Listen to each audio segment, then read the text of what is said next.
দুধনৈত কংগ্ৰেছৰ তীব্ৰ প্ৰতিবাদ দুধনৈস্থিত এপিডিচিএল কাৰ্যালয়ৰ সন্মুখত ঘেৰাও কাৰ্যসূচী ৰূপায়ণ কৰে স্মাৰ্ট মিটাৰৰ বিৰুদ্ধে কংগ্ৰেছৰ এই প্ৰতিবাদ এই স্মাৰ্ট মিটাৰৰ জৰিয়তে শক্তি বিভাগ আৰু চৰকাৰে ৰাইজক শোষণ কৰাৰ অভিযোগ তুলি কংগ্ৰেছে অতি শীঘ্ৰে স্মাৰ্ট মিটাৰ বন্ধ কৰিবলৈ দাবী জনায়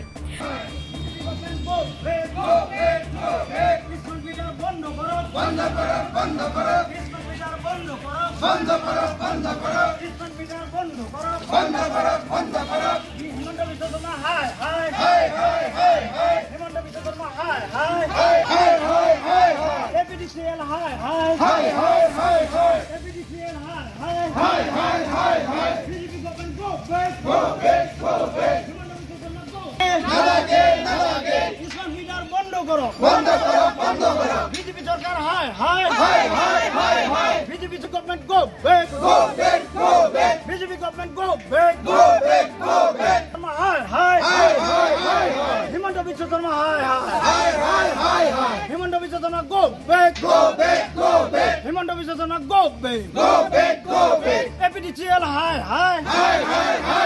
APDCL हाय स्मार्ट मीटर बंद करो स्मार्ट मीटर बंद करो स्मार्ट मीटर আমাক না বন্ধ করো এপিডিসিএল হাই হিমন্ত বিশ্ব শর্মা হাই হাতে হাতে বেনাৰ প্লেকাৰ্ড লৈ শক্তি বিভাগ হাই নন্দিতা গাৰ্লুছা গো বেক মুখ্যমন্ত্ৰী হাই স্মাৰ্ট মিটাৰ বন্ধ কৰক আদি বিভিন্ন স্লোগানেৰে উত্তাল প্ৰতিবাদ সাব্যস্ত কৰে অৰ্ধ শতাধিক নেতা কৰ্মী অংশগ্ৰহণ কৰে এই প্ৰতিবাদত উল্লেখ্য যে কংগ্ৰেছ সভাপতিৰ নিৰ্দেশ মৰ্মে আজি অসমৰ প্ৰতিটো সমষ্টিতে এই ঘেৰাও কাৰ্যসূচী ৰূপায়ণ কৰা হয়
আমাৰ বিজেপি চৰকাৰে পৰিৱৰ্তনৰ নামত জনসাধাৰণৰ ওপৰত এটাৰ পিছত এটা অৰ্থনৈতিক শোষণ কৰি আহিছে এই পৰিৱৰ্তনৰ পৰা জনসাধাৰণে এতিয়া পৰিত্ৰাণ পাবলৈ বিচাৰিছে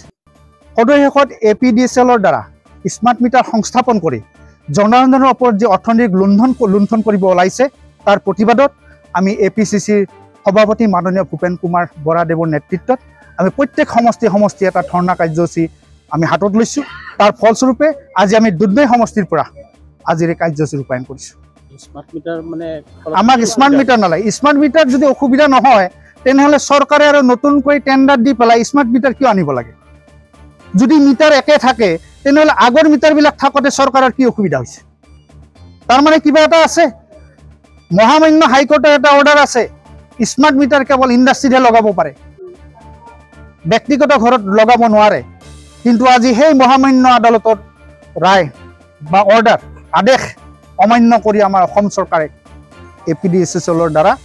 স্মাৰ্ট মিটাৰ সংস্থাপন কৰি ৰাইজৰ ওপৰত পুনৰবাৰ মাধমাৰ্গন সদাব বিচাৰিছে ইয়াত আমি কেতিয়াও মানি নলওঁ আজি স্মাৰ্ট মিটাৰ কেৱল আমি যিখিনি ইয়াতে ধৰ্ণা কাৰ্যসূচীত অংশগ্ৰহণ কৰিছোঁ আমাকে শোষণ কৰা নাই আপোনালোককো শোষণ কৰিছে গতিকে আমাৰ এই আন্দোলনত এই ধৰ্ণা কাৰ্যসূচীত মই আহ্বান জনাওঁ আপোনালোকে আমাৰ লগত সহযোগী হওক